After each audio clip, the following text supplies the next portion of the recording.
Buenas a todos, soy Miguel Ángel, esto es Razón Caótica y en este inicio de proyecto de podcast vamos a charlar con Pedro Vivar, Un que, placer.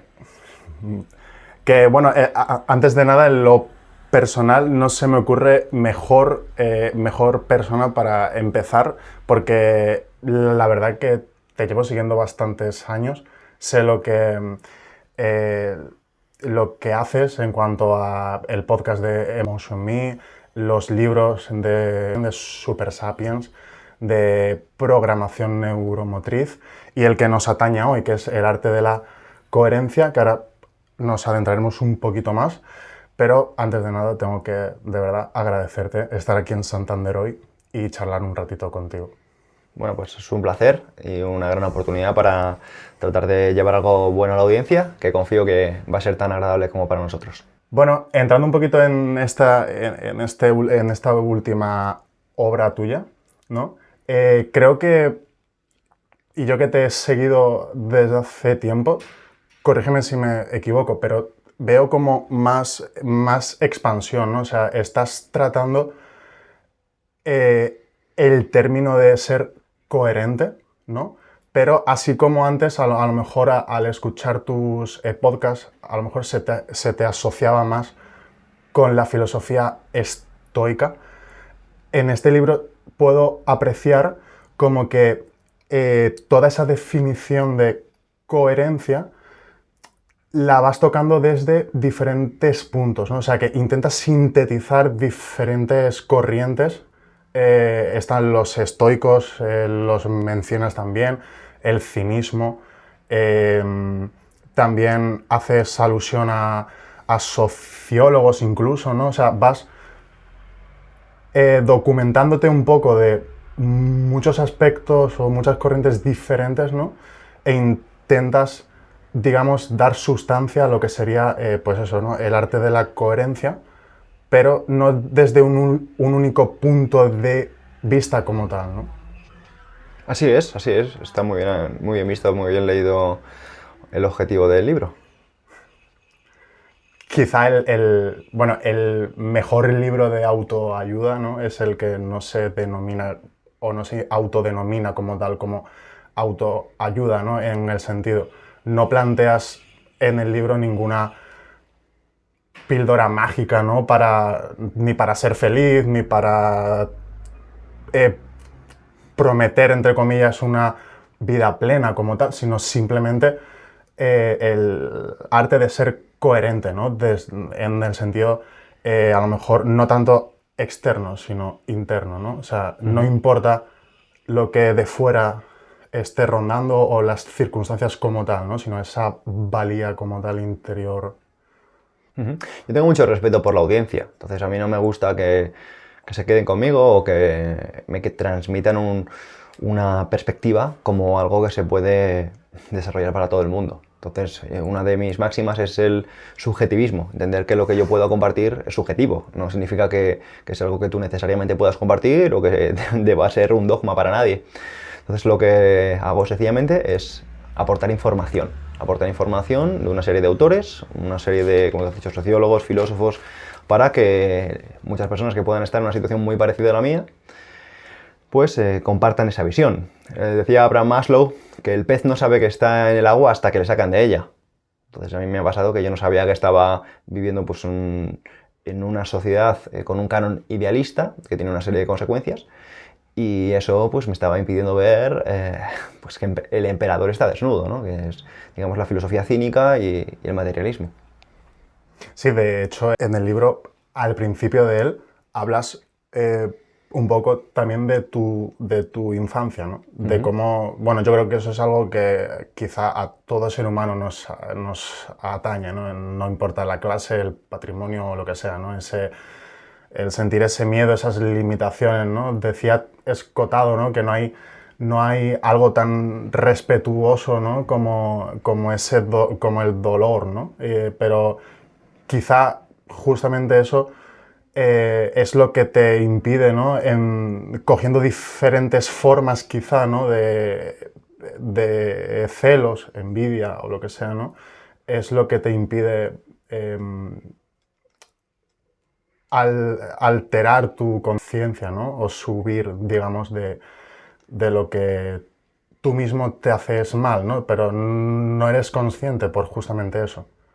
Bueno, nuestros niveles de conciencia a nivel social han ido evolucionando desde hace, sobre todo desde los últimos 150 años, a mi juicio, porque antes tú tenías un nivel de conciencia que iba en relación a quién, pues a tus padres, iba en relación a tu pueblo, iba en relación a tu jefe, iba en relación, pues probablemente como mucho a tu provincia o a las noticias que te llegasen por los pocos medios que habría.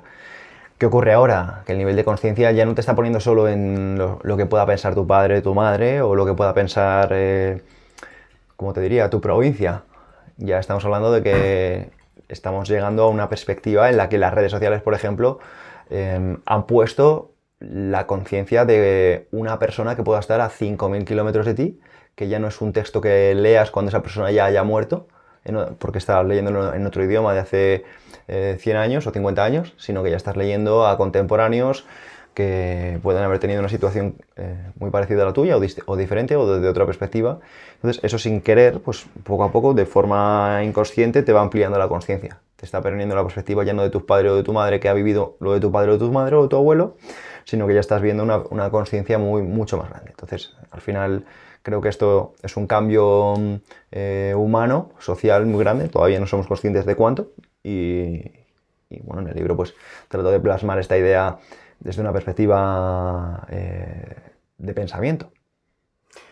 ¿Y no crees que nos aferramos un poco a un argumento determinista, en el sentido de yo soy fruto de mis circunstancias, ¿no? Y eso un poco es lo que conozco, ¿no? Como tal, ¿no? Y como que todo me viene dado, ¿no? Soy pasivo dentro de mi historia. Todo lo que me pasa es porque me tenía que pasar, ¿no? O sea, no hay una toma de responsabilidad que, bueno, desde mi punto de vista, por ejemplo, el argumento determinista sí que se sostiene desde un punto de, oye, pues sí, yo no he elegido ciertas cosas, ¿no? Pero después eso hoy día como que se expande, ¿no? En el sentido de una especie de condena, si quieres llamarse así, ¿no? Bueno, yo entiendo a toda persona que pueda ser determinista por el hecho de, como tú has comentado, ¿no? O sea, al final, si tú naces en un espacio, es diferente, así naces en otro. Si tú tienes unos padres, es diferente, condicionante, así tienes otros. Si tú vas a un colegio, es diferente a si vas a otro colegio. Si tú lees un libro, es diferente a si tú lees otro libro. Si te educan de una manera, es diferente a si te educan de otra manera. Pero lo que no estamos contemplando es que, igual que creo en el determinismo, también existe lo que ya los clásicos, fíjate, antes de que tuvieran toda la información que tenemos nosotros, llamaban la aproptosia o aproptosía. Esto es sencillamente este lapso de tiempo que nos hace diferenciar entre reaccionar, esto es responder mediante un automatismo, y responder, que es hacer esta pausa y decidir cómo actuar. Por ponernos un ejemplo, tú cuando vas conduciendo, si te encuentras que alguien se salta un semáforo y te va a provocar un percance, lo primero que te sale es tocar el claxon y después, imagínate, insultar o faltar al respeto. Hay gente que incluso va más lejos. Sin embargo, hay personas que entienden que esto es un condicionamiento y dicen, bueno, no voy a decidir que otro se comporte por mí. Y en ese lapso, a lo mejor tocan el claxon, pero deciden no enfadarse, deciden no responder. Y esto a mí me gusta explicarlo, como decían los clásicos, lo que es la fantasía hay, o sea, esto es el arte de las representaciones, la realidad, nosotros vemos la realidad. Por otra parte está lo que hemos dicho antes, la atroptopsia, y luego tendríamos lo que es la sincatatesis, ¿no? Que sería la capacidad de generar el juicio, pero para llevarlo de una forma muy práctica, ¿no? Esto sí. Lo decía Stephen Covey de una forma para mí muy sencillita, muy buena. Y es, la diferencia que hay entre personas reactivas y proactivas. Las reactivas se dejan llevar por lo que tú has dicho antes, el determinismo, es que he nacido aquí, es que esto es así, es que yo no lo puedo cambiar, bien. Y luego están las proactivas, que dicen, bueno, he nacido aquí, las cosas son difíciles de cambiar, pero estoy convencido de que hay un pequeño porcentaje, un pequeño, aunque sea un 1%, que está bajo mi control y es lo que me va a permitir, por lo menos, no ser un títere al que manejen con facilidad. No digo que no me manejen, no digo que no haya situaciones en las que no esté condicionado, pero estoy convencido de que hay unas pequeñas partes, a lo mejor incluso más en medida personal, que sí que tengo capacidad de control y voy a centrarme en esas. Y esto también hay un término que es la anexisía. La anexisía, como hemos comentado, es la capacidad de no responder al estímulo del prójimo. ¿Qué significa la capacidad de no responder al estímulo del prójimo? Significa que una cosa es que yo te insulte y otra cosa es que tú respondas al insulto. Una cosa es que yo, imagínate, si soy tu jefe, te despida y otra cosa es que tú te pongas triste o te enfades o me llames perro judío o lo que sea. El tema es que hay un pequeño lapso y es el que no convertirte en lo que otro es capaz de convertirte. Y a mí personalmente me encanta esto, porque me da una capacidad en un mundo en el que constantemente quieren mi atención, en el que constantemente quieren hacerme una venta, en el que constantemente quieren manejar mis emociones, pues decidir, oye, entiendo que todas estas personas quieren mi atención, quieren cambiar mi mood, pero yo no voy a dejar que cualquiera cambie mi mood es mío. Muy bueno. Bueno, pues ahora me gustaría hacer énfasis en la primera parte del libro, cuando comienzas hablando sobre Sócrates, ¿no? Y que hay una ruptura del legado como tal. De hecho, Sócrates, yo creo que algo muy distintivo, ¿no? Que habla mucho de él, es justamente que sus escritos no son sus escritos, sino que son los que han recogido tanto Platón como Antístenes, sí, Jenofonte, ¿no? Y encarnaba mucho quizá lo que hoy falta, y tú también criticas, ¿no? Que es, hoy día pues se considera filósofo el que tiene la carrera de filosofía, ¿no? El que teoriza sobre filosofía a lo mejor sentado en una silla, ¿no? Pero no el que encarna quizá esa idea de la que está hablando, el que la lleva a la acción, ¿no? Filosofía de acción, ¿no?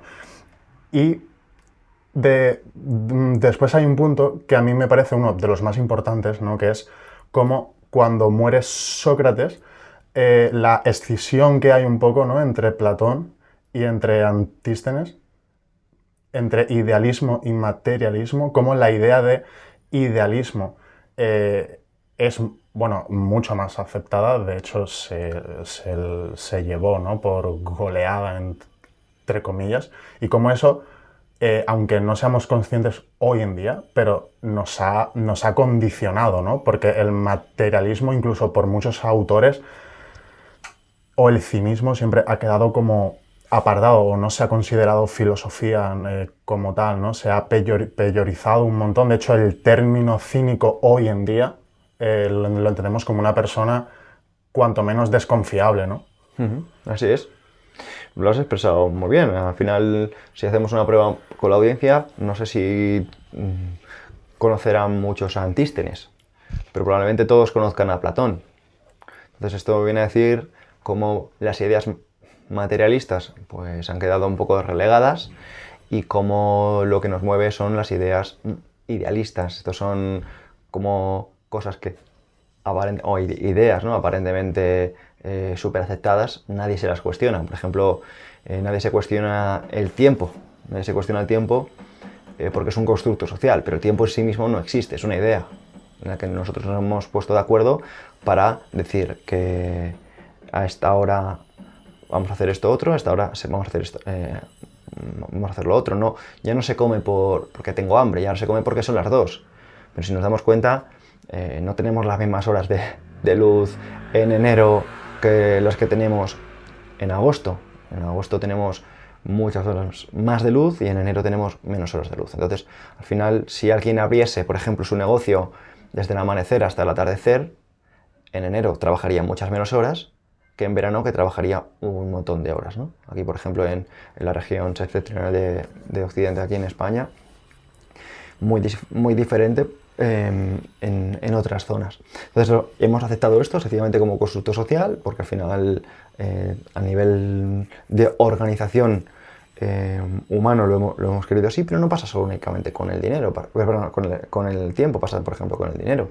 Nosotros hemos coordinado el valor de las cosas en función de papeles, no que las cosas tengan un valor propio, sino sencillamente ese papel al que nosotros hemos coordinado para darle un valor es lo que muchas veces va a permitir ese constructo, pero en sí mismo no es más que una idea. Y lo que yo defiendo un poco en el libro no es demonizar ninguna de estas cosas, creo que es interesante o importante tener ciertos constructos sociales, pero también es importante decir, oye, esto no es más que una idea. O sea, una cosa es que yo la acepte, pero no significa que sea una verdad inamovible. O sea, una cosa es una idea de la que yo decido voluntariamente participar, pero no considero que el papel en sí mismo tenga valor. Para mí el papel es papel. Y eso precisamente es lo que a mí me permite acercarme a uno de los términos que propongo en el libro, que es la autarquía. ¿Por qué? Porque una de las cosas que creo que todos vamos a estar de acuerdo es cuando nos encontramos a una persona que se valida a sí misma por una serie de dígitos que tiene en su cuenta del banco. Entonces, al final, ¿cómo estamos viendo que una serie de dígitos que no son más que dígitos, que no los puedes ver, que no los puedes tocar? Es más, es que ni siquiera muchas personas pueden tener físicamente los dígitos que tienen en el banco. O sea, no hay dinero material tanto como dinero digital. Estamos hablando de que hay una proporción te diría, del 100%. O sea, hay mucho más dinero digital que físico. ¿Y eso qué está produciendo? Se está produciendo que hay mucho más dinero en la mente, en la idea, que en la materia. Claro. ¿Qué provoca esto? Esto provoca en muchos casos que haya personas que vivan conforme ideas, no vivan conforme cosas que puedan tocar. Y que muchas veces su autoestima, sea para bien o para mal, está determinada por algo que ni siquiera existe. Ya no estamos viendo que la autoestima dependa, por ejemplo, de cosas reales, tangibles.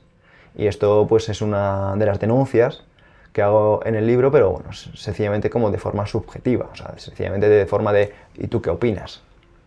Claro. Sí, pero quizá ahí se ve mucho, ¿no? O por la experiencia como tal, ¿no? Yo creo que estamos ahora mismo en sentirte muy validado, por ejemplo, con los followers que puedes tener en Instagram y tal, ¿no? Yo lo llamo la apariencia como tal, ¿no? Porque es como que la autoestima o la estima que se tiene a sí mismo en esa persona tiene una correlación directa con lo que el resto piensa de él o con lo que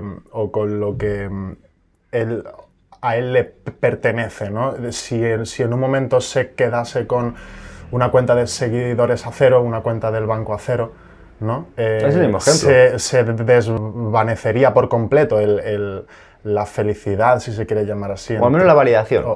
Claro. Y eso está pasando. Entonces, como es una situación que va muy de la mano, por ejemplo, lo que acabas de decir de los seguidores o el dinero. O sea, al final tú no estás viendo una fila infinita o de decenas de miles de personas tras de ti, no lo estás viendo, no lo sabes, ¿no? Pero hay una aplicación, Meta en este caso, que te dice, sí, tú tienes estas personas que te están mirando. Y eso, pues como tú has dicho, pues igual que a muchas personas le puede inflar el número de dígitos que tengan en el banco, puede que haya personas, o de hecho creo que las hay, que les infla también, o les desinfla ese número, que es una idea, que podemos aceptarla o no, pero no deja de ser una idea, que va muy de la mano de lo que te he dicho antes, del nivel de conciencia con el que hemos evolucionado en las últimas décadas principalmente.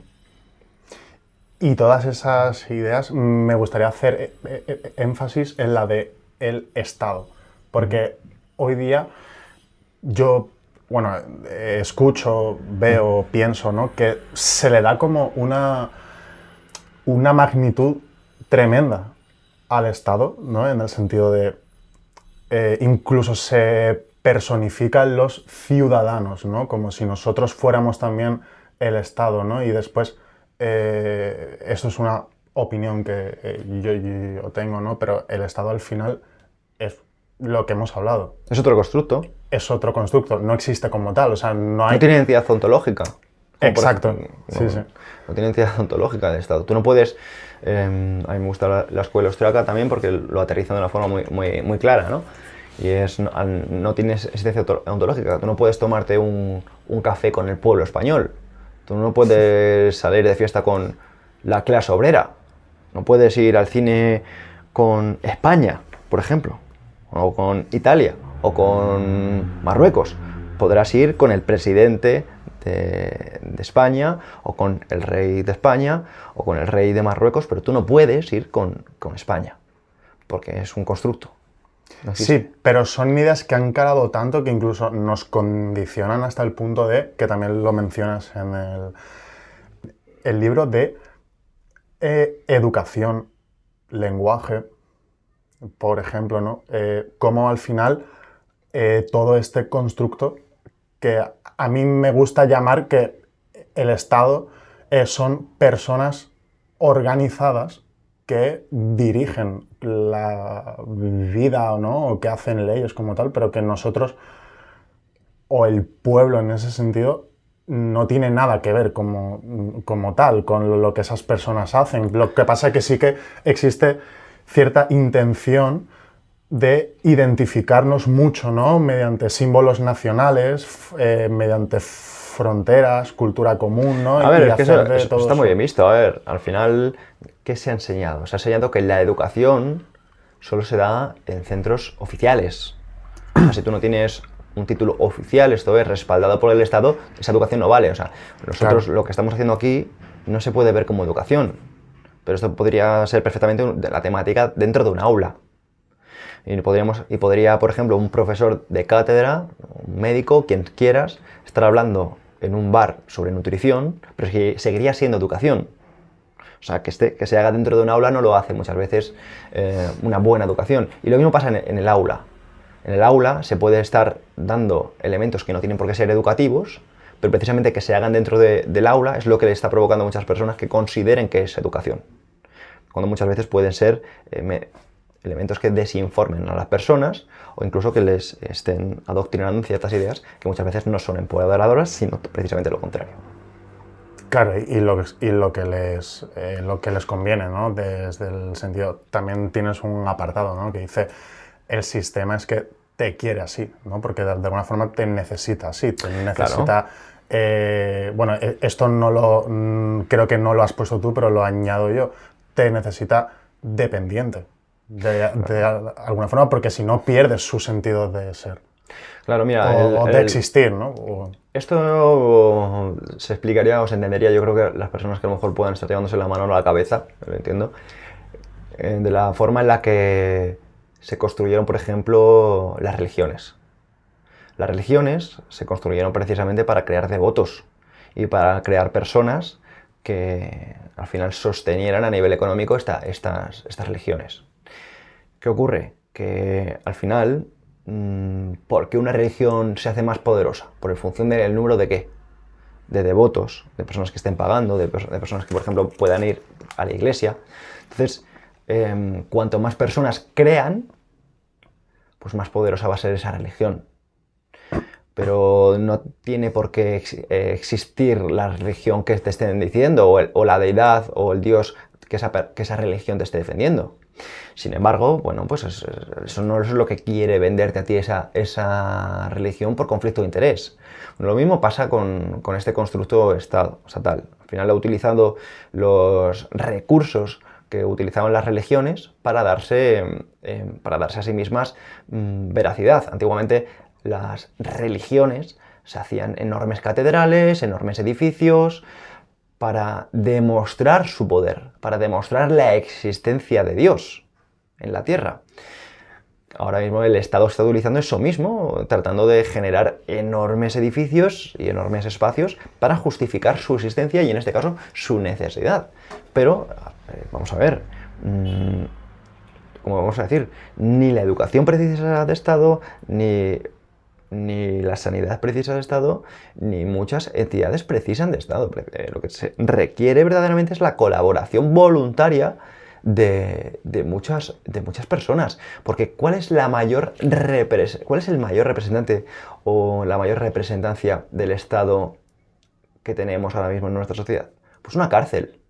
La cárcel es el mayor representante del Estado en una sociedad. ¿Por qué?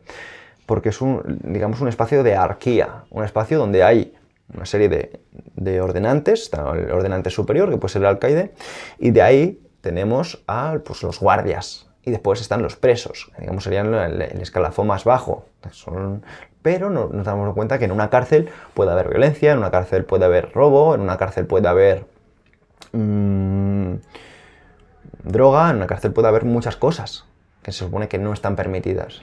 Entonces, ni en una cárcel estamos hablando de que se puede acabar con algo que es natural. En cambio, hay sitios que son totalmente anárquicos, como puede ser este espacio que tenemos aquí, donde cualquier oyente puede acelerar el podcast, puede ir para atrás, puede pausarlo, puede quitarlo, puede subir el volumen, puede bajarlo, puede pasar a otra cosa. Eso es anarquía.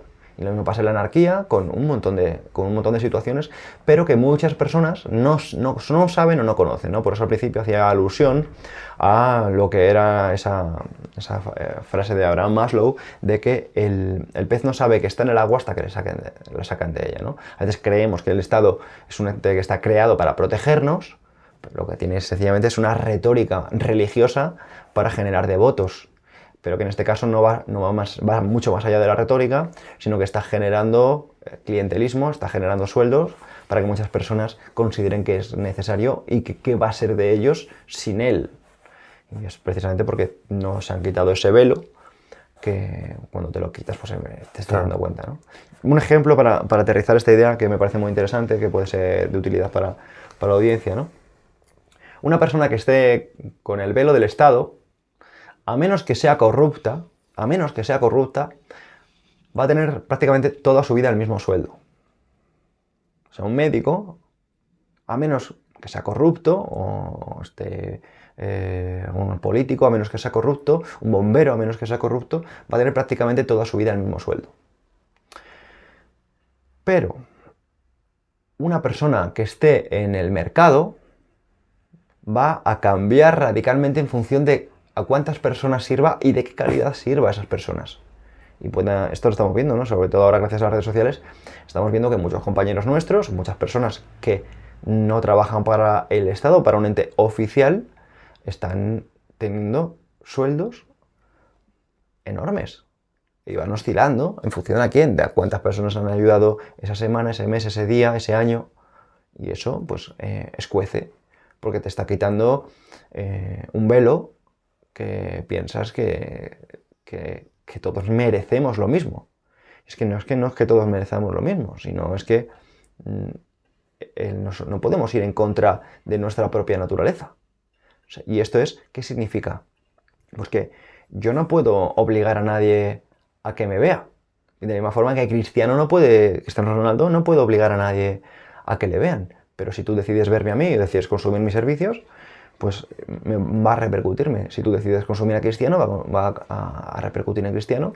Y si tú consideras que repercuta en Nadal, o Rafa Nadal, o Roger Federer, o en Van Gogh, pues va a repercutir en las personas que tengan los derechos de sus obras, por ejemplo, ¿no? Pero estas son cosas que necesitamos pararnos un instante a pensar en ellas, y en una sociedad que vive muy rápido, que tiene mucha distracción, que tiene muchos algoritmos que lo que quieren es que estés viendo vídeos de gatitos, pues no lo vas a conseguir. Sí, no, justamente eso estaba pensando, ¿no? En ese poder de influencia que cada vez es mayor, aunque cada vez pensamos quizá que somos más libres, ¿no? Pero se puede ver también, por ejemplo, en la corrupción en el lenguaje que hemos comentado, ¿no? Cómo pues se maquilla, por ejemplo, el tema de impuestos, ¿no? Que se intenta hacer creer que es algo solidario, ¿no? Como ya poniendo una línea muy clara, ¿no? El que no paga impuestos es moralmente, aparte de judicialmente, ¿no? Pero ya... No, pero eso es al revés. Eso es al revés, precisamente, porque, vamos a ver, debemos diferenciar y hacer un matiz aquí muy serio entre precisamente lo que sería el derecho y el deber. Sí. O sea, debemos acabar con el derecho con el derecho de las personas de pensar que tenemos derecho. O sea, como de exigir. Pero exigir, ¿a quién estamos exigiendo? ¿A quién estamos exigiendo? O sea, yo que estoy exigiéndote a ti que me pagues mis cosas. O tú me estás exigiendo a mí que te paguen mis cosas. No, eso es un absurdo. Lo que sí que tenemos que hacer es recuperar el deber moral. Y en el momento que existen los impuestos, se acaba con el deber moral. Porque tú ya das por hecho que esa persona va a estar atendida. Si tú ya das por hecho que esa persona está atendida, porque tiene sus derechos, tú acabas con tus deberes. Y lo que no podemos hacer es acabar con los deberes. Con el deber moral de ayudar. Porque nadie te obliga, pero eso es precisamente lo que marca la diferencia entre un buen ser humano. Y a veces pensamos, no, es que sin un Estado no habría personas atendidas. No, al revés. Precisamente lo que atiende son personas, no entidades. Ninguna entidad está atendiendo a nadie, está atendiendo un ser humano. Y seguramente lo haga por vocación. Y creemos que pagar por algo está mal. No, es que pagar por algo es precisamente lo que le da valor.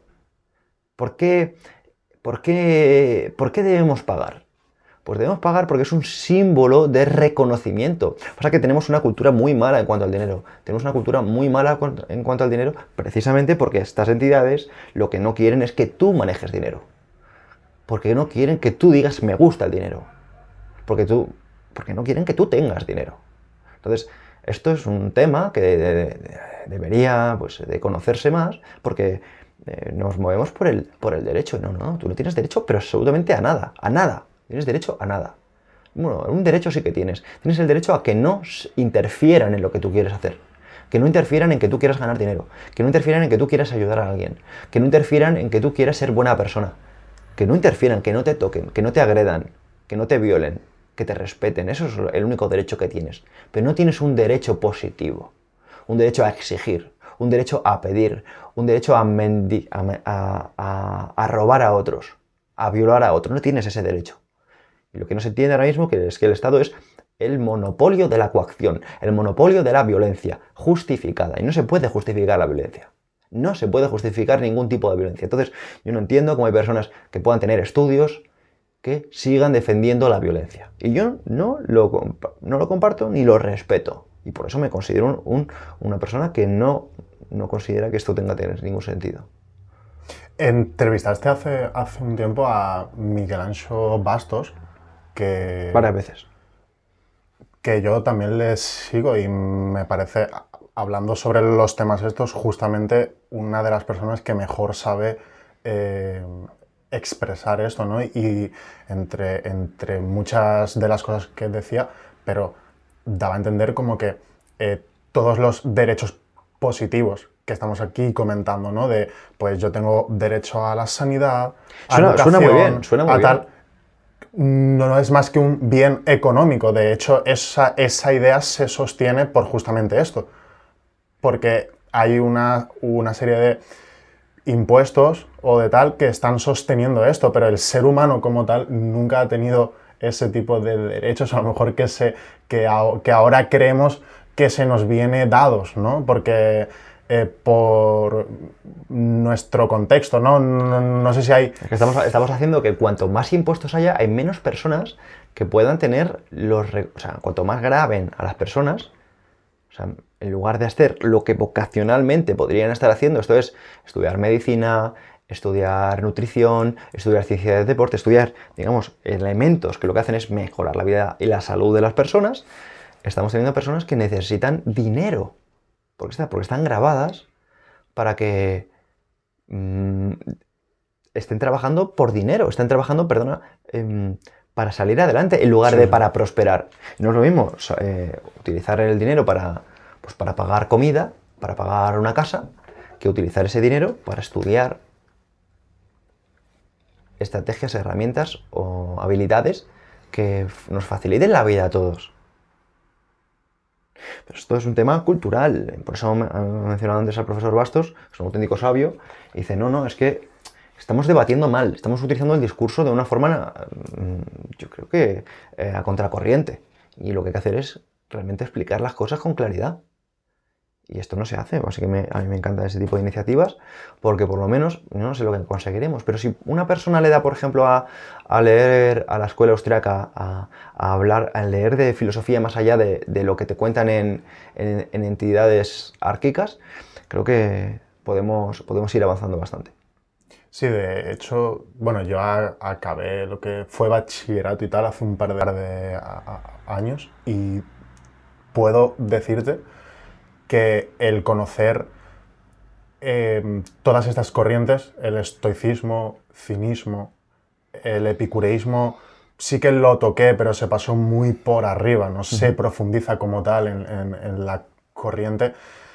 Se centra muchísimo justamente en lo que hemos comentado antes, ¿no? En ese momento de ruptura de ese legado de Sócrates en el que Platón, ¿no? Es un poco el que se centra muchísimo en eso y se deja mucho de lado justamente estas otras filosofías o maneras de tal, que, bueno, yo en mi caso lo descubrí con tus podcasts, con tus tal, y después ya a partir de ahí he ido pues indagando por mí mismo también, comprando libros de otros autores y tal, para un poco más... Pero es que, o sea, no hay nada más empírico quizá como la experiencia de tú estar puesto, ¿no?, en un aula como tal, y en perspectiva lo ves y piensas, joder, es que no me enseñaron... O sea, me enseñaron un poco eso, la idea de Estado, de ese idealismo, de tal, pero no profundizan quizá en estas otras filosofías que quizás son justamente contrarias a justamente eso, ¿no? Porque el idealismo de Platón al final lo que acaba haciendo es, o como yo lo interpreto, ¿no?, hay cierto colectivismo en torno a ello, ¿no? Y estas otras es como el gobernarte a ti mismo, ¿no? Claro. Entonces, pues no interesa quizá desde, perdón, desde justamente esas entidades como tal de decirte, oye, no, es que tú puedes gobernarte a ti mismo, tú puedes tal, ¿no? Ese es el resumen, lo cuento en el libro, ¿no?, del mito de Prometeo. Sí. Platón interpreta en el mito de Prometeo que lo que le dan los dioses a los hombres es la capacidad de gobernar, esto es, a otros hombres, y lo que dan los hombres, lo que dan los dioses a los hombres, lo que da Zeus, es el autogobierno, la capacidad de que te gobiernes a ti. Claro, si tú piensas que lo que dan los dioses, ¿no?, hablando de una forma así retórica y abstracta, es que otros van a mandar y que tú vas a obedecer, que otros mandan y que tú no mandas, pues te vas a alejar de la parte más importante, y es que lo que te dan no es que te gobiernen otros, es que te gobiernes tú a ti mismo, de que te autogobiernes, de que te gestiones, que no dejes que otros que te cambien las emociones tan fácilmente, que no te dejes manipular, que te respetes, que te estimes, que te tengas en cuenta. Entonces, si no tenemos esto presente, pues ¿quiénes vamos a ser? Unos títeres, unas marionetas, unas ovejas. Y bueno, pues personalmente pues, creo que para eso está la cultura, para realmente desarrollar un criterio propio, que es algo muy bonito, sobre todo si se adquiere pues, a edades tempranas, porque la vida se ve distinta. Totalmente. Bueno, continuando ahora, me gustaría también hacer alusión a dos términos que confrontas en el libro, y uno es honor y otro es integridad, ¿no? Planteas el honor como la estima que te ganas, entre comillas, por lo que otros piensan de ti, ¿no? O por tú hacer lo moralmente correcto de cara un poco a esa estima del interés general o del público como tal, que esto podría venir también, y si no, corrígeme, a colación de ese colectivo, ¿no? El honor tiene mucho que ver con esa estima colectiva, y la integridad, por otra parte, es algo más individual, ¿no? Es la imagen que tienes de ti mismo. Es la coherencia. Exacto, ¿no? Y se tiende, yo pienso, no sé tú, ¿no?, pero se tiende un poco más a ese término de honor, ¿no? El término de ser una persona íntegra no suscita lo mismo, ¿no? Claro, mira, esto hace poco tuve una ponencia en programación neuromotriz en el último congreso y hice la diferencia entre lo que es la IA, la inteligencia artificial, y la IO, inteligencia orgánica, para expresar esto. Si ponemos en común ciertas ideas, como puede ser La familia, la cultura, los libros, el cine, la religión, la ciencia, las redes sociales, internet, la inteligencia artificial, si ponemos en común, ¿qué tienen en común si las ponemos aquí delante? Pues que todas son vías externas.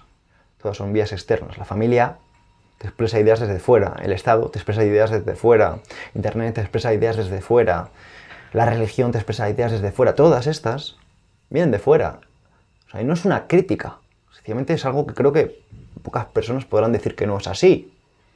Todas estas ideas vienen de fuera. Algunas más. Vamos a ser concisos. Sin embargo, hay otras ideas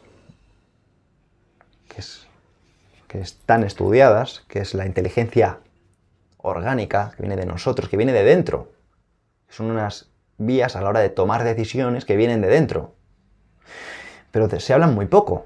Se habla muy poco de lo que es la interocepción, de lo que es la propiocepción, de lo que es la neurocepción. Se habla muy poco de lo que es la coherencia cardíaca o de lo que es la percepción de la belleza, de la armonía. Son todas cualidades que son inherentes, que son propias, que son genuinas, que son auténticas, que son internas todas.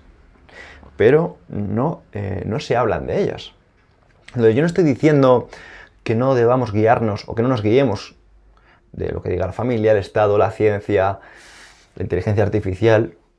No, porque es una vía en nuestra toma de decisiones. Está muy bien, pero de lo que no se está hablando es precisamente de la inteligencia orgánica. Yo soy aquí un gran defensor de la inteligencia orgánica, que es precisamente lo que te estoy diciendo, la interocepción, que es este sentido visceral que te está marcando, pues muchas veces tu instinto, tu intuición. Lo mismo pasa con la neurocepción, que es la teoría polivagal de Stephen Forks, que se desarrolló en la última década. Esto es una maravilla, porque te permite entender cómo puedes cambiar la percepción de cosas que inicialmente te pueden ser nocivas. Y esto es una percepción corporal, ¿no?, que nosotros podemos manipular. La coherencia cardíaca, sí, de forma rápida, ¿qué sería?, ¿no? Porque, ¿qué pasa? Que el corazón o que nuestra respiración no es coherente. No es que no sea coherente, sino que al final el corazón funciona como un metrónomo. Y muchas veces se ve alterado por elementos externos. Bueno, pues nosotros también podemos gestionar ese ritmo y coordinarlo con nuestro sistema nervioso, con nuestra respiración y con nuestro latido. Y que no se hace de fuera a dentro únicamente, sino de dentro a fuera. Entonces, esto a mí me parece una maravilla, que cuanto más estudias, por eso yo que al final he llegado a esto a través de leer mucha ciencia. Al final son términos que vienen pues, de la neurociencia, del deporte, de la aplicación práctica para el cuerpo, pero que si nos damos cuenta tienen mucha relación con la mente y con los constructos sociales, ¿no? Y por eso soy un gran defensor de la lectura y precisamente de todo lo que no se enseñe de forma convencional. ¿Y cómo se puede hacer para mantener el foco o la atención, ¿no? Lo que también planteas, ¿no?, en el libro, ¿no?, de esa guerra que hay por captar nuestra atención y saber que nuestra atención es nuestra conciencia, ¿no? Nuestra conciencia, nuestra alma. Ante tanto estímulo externo, ¿no? ¿Cómo hacer? Porque bueno, incluso yo personalmente, ¿no?, a veces se me hace muy complicado y leo sobre estos temas y le doy valor, ¿no? Pero en la aplicación a veces puedes sentirte un poco perdido, ¿no? Decir, joder, pero...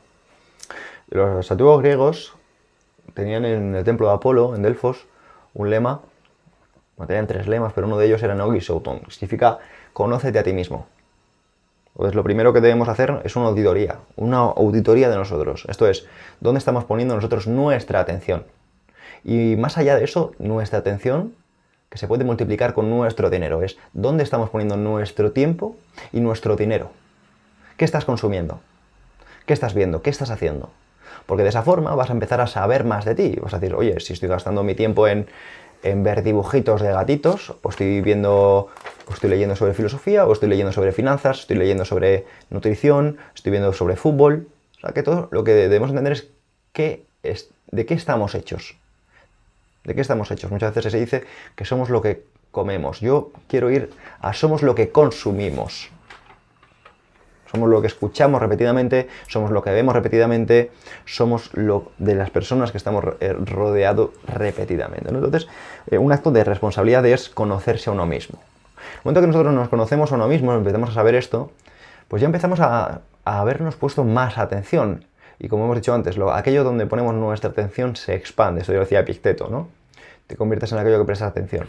El punto es que una vez que tú ya te prestas atención a ti mismo, pues tienes mucha capacidad de manipularte tú a ti mismo, no de que otros te manipulen con tanta facilidad. Porque muchas veces tenemos la atención en lo que te he dicho antes, estas cosas de fuera, ya sea el fútbol, la tele, el circo, lo que quieras, me da igual. Y cuando vamos poniendo nuestra atención en nosotros, vamos ganando poder. Y vamos ganando poder.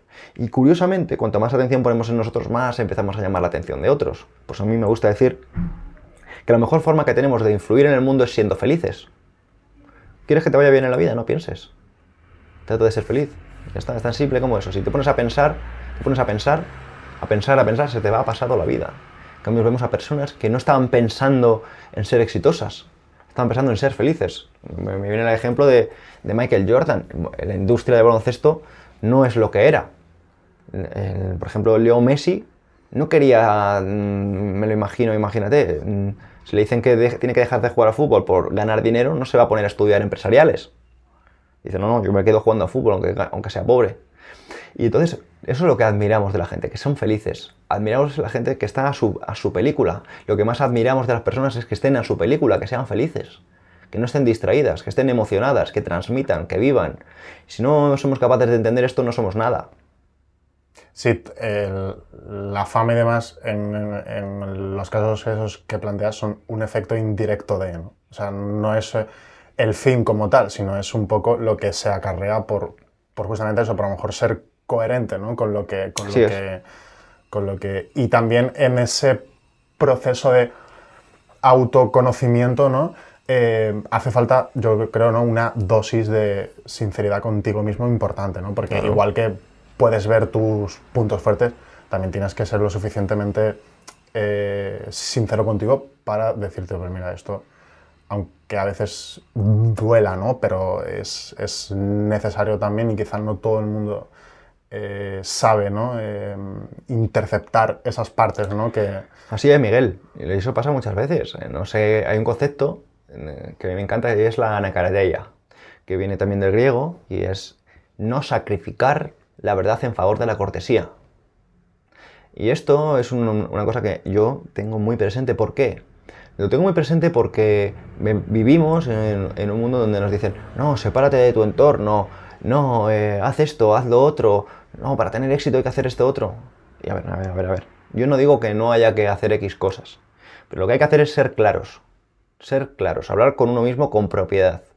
Y esto, como he dicho tú antes, es incómodo y duele porque te vas a decir, es que a lo mejor, yo muchas veces cuando doy cuando estoy a lo mejor en alguna mastermind, estoy en algún grupo, con lo que sea, les hago una pregunta y les digo, siendo sinceros, de verdad, ¿quién de vosotros, y se preparan, está dando el 100% con su vida? Está dando el 100%. Y no hay nadie que me diga yo. Y me dice, bueno, yo estoy dando el 60%. Y dice, bueno, yo creo que el 70%. No hay nadie que me diga que... Entonces ahí empiezan a darse cuenta de que ellos mismos tienen las respuestas. ¿Pero cuándo? Cuando empezamos a ser sinceros. Fíjate, yo lo único que les he dicho es, siendo sinceros, ¿quién de vosotros está dando el 100%? Y de esa forma empezamos a encontrar verdaderas respuestas y sobre todo palancas para avanzar. Y bueno, por ir terminando ya, me gustaría hacer énfasis en el concepto de coherencia, ¿no? Y ¿crees que para ser coherente, aparte de pensar, hablar y actuar, ¿no? Digamos, conforme tu coherencia, ¿no? Lo que crees que es... eso indirectamente te va a llevar a soportar ciertas dosis, pues, de incertidumbre, ¿no? De incomodidad. de conflicto, si cabe, con lo externo, quizás a veces, ¿no? Con lo externo me refiero, pues, con amigos, pareja. Mucho menos. Mucho menos. ¿Sí? Yo tengo, mira, mi último libro se llama El arte de la decisión y en resumen es carácter fuerte, decisiones fáciles. Carácter débil, decisiones difíciles. Tú cuanto más te conoces a ti mismo, cuanto más defines quién eres, cuando más defines tu carácter, cuando más, hemos dicho antes, sabes qué hacer, qué te compones y dices, oye, ¿qué tiene mi carácter? Me he hecho una auditoría. Pues mi carácter tiene disciplina, tiene paciencia, tiene constancia, tiene respeto. Pues uno muchas veces no necesita. Mira, yo hace poco en un grupo que llevo de filosofía les hice una pregunta. Le dije, ¿cómo se toman mejores decisiones? ¿Con mucho conocimiento o con mucho carácter? ¿Qué preferíais? Y al principio las personas decían, no, con mucho conocimiento tomas mejores decisiones. Eso es, en mi opinión, contraintuitivo. Contraintuitivo, ¿por qué? Porque creemos a veces que tener más opciones, más conocimientos, es mejor. No, lo importante para tomar una buena decisión es conocerte a ti mismo, porque la decisión va a nacer de dentro. El conocimiento es externo, la sabiduría es interna. Saber quién eres es lo que va a definir que ni siquiera necesites que te den 500 opciones, porque solo vas a poder hacer una a la vez. Entonces, lo que necesitamos no es más información, es conocernos más, es más carácter. Y con esto termino. Se separó la filosofía de Platón y Antístenes, como hemos comentado antes. La filosofía de Platón es una filosofía de conocimiento, de academia, de intelectuales. Y está bien. Sin embargo, lo que no está bien es que esto sea lo único. Porque esto es la filosofía de Antístenes basado en lo que realmente nos apasiona de Sócrates, que no es el conocimiento, que es la sabiduría, que es el carácter, que es saber cómo actuar, que viene de dentro, no viene de fuera. Por eso vemos personas que a lo mejor no han ido a la universidad, que no han terminado sus estudios, personas que a lo mejor no son tan famosas, reconocidas, pero les admiramos, vemos respeto, vemos en ellas una profundidad en la mirada enorme, mucha experiencia. ¿Por qué? Porque tienen carácter y toman buenas decisiones, no porque tengan mucho conocimiento, sino porque tienen un buen carácter. Pues Pedro Vivar, muchas gracias de verdad por este ratito. Ha sido, yo creo, muy, muy gratificante y que seguro que va a sumar. De hecho, creo que estas lecturas, en este caso el arte de la coherencia, aunque pueda parecer a priori, ¿no? De, bueno, estamos hablando de Sócrates, de no sé cuánto, creo que es más actual que nunca, ¿no? Lo que nos ataña y que al final da que ver que el ser humano realmente, aunque nos pensemos mejores, tampoco somos tan diferentes a los de antes. Simplemente nos ha cambiado un poco el contexto por avances tecnológicos o lo que sea, pero nuestro ser como tal sigue siendo este, ¿no? El de buscar la coherencia y el de que en invertir, como tú cuentas, ¿no? En lo que ni un naufragio pueda quitarte, ¿no? Que es lo realmente importante. Muy bien, Miguel, pues muchísimas gracias por tu tiempo, lo he disfrutado un montón. Y un saludo a la audiencia, confío que sigan aprendiendo con otros invitados tanto como aquí.